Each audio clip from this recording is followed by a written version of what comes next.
Sebanyak 4 rekening Brigadir J diduga dikuras atau dicuri oleh tersangka Ferdy Sambo. Hal tersebut diungkapkan oleh pengacara keluarga Brigadir J Kamarudin Simanjuntak di depan Mabes Polri. Ada HP, ATM-nya di 4 bank, dan laptop bermerek Asus, ungkap Kamarudin, Selasa tanggal 16 Agustus tahun 2022. Tak tanggung-tanggung, Kamarudin menyebut ada uang tabungan senilai 200 juta rupiah yang ditransfer ke salah satu tersangka.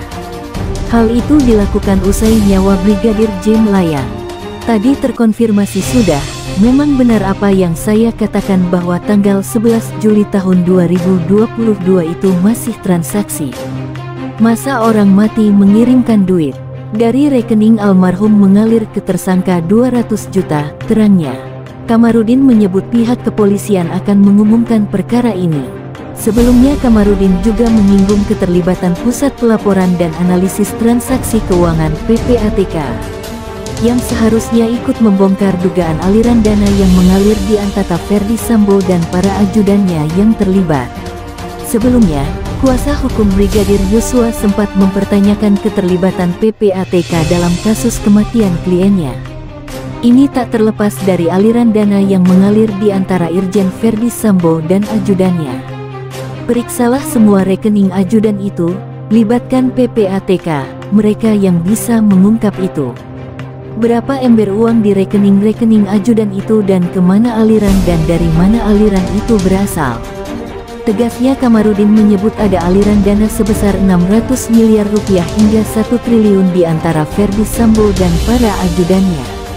Maka dari itu ia mendorong agar PPATK ikut terlibat menyelidiki pusaran uang dalam kasus ini.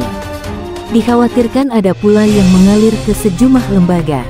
PPATK respons seruan pengacara Brigadir J untuk periksa pusaran uang Ferdy Sambo. Sementara itu, Kepala Pusat Pelaporan dan Analisis Transaksi Keuangan PPATK Ivan Yustiavandana merespons permintaan pengacara keluarga Brigadir J alias Yosua Huta Barat, Kamarudin Simanjuntak, yang meminta PPATK memeriksa seluruh transaksi keuangan ajudan ex-Kadif Propam Irjen Pol Ferdy Sambo.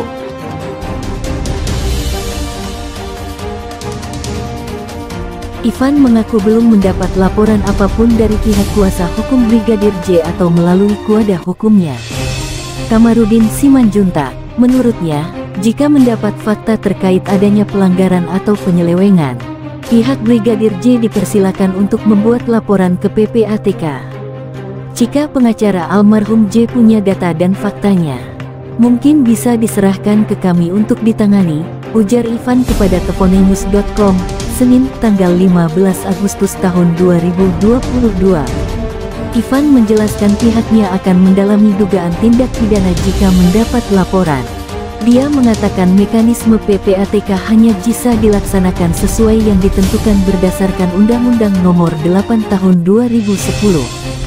Mekanisme yang berlaku selama ini sesuai ketentuan perundang-undangan yang berlaku, jelasnya. Semua tugas dan kewenangan yang kami lakukan, baik dalam hal analisis, pemeriksaan proaktif dan reaktif, termasuk penghentian transaksi, pembekuan rekening, dalam kasus apapun berdasarkan UU tersebut, tambahnya. Dia menekankan PPATK terus berkoordinasi dengan pihak berwajib sebelum bertindak melakukan wewenangnya melacak transaksi sebuah perkara. Kami terus koordinasi dengan penegak hukum dalam hal proses analisis atau pemeriksaan yang dilakukan. Itu berdasarkan laporan transaksi dari pihak pelapor yang diterima PPATK, imbuhnya.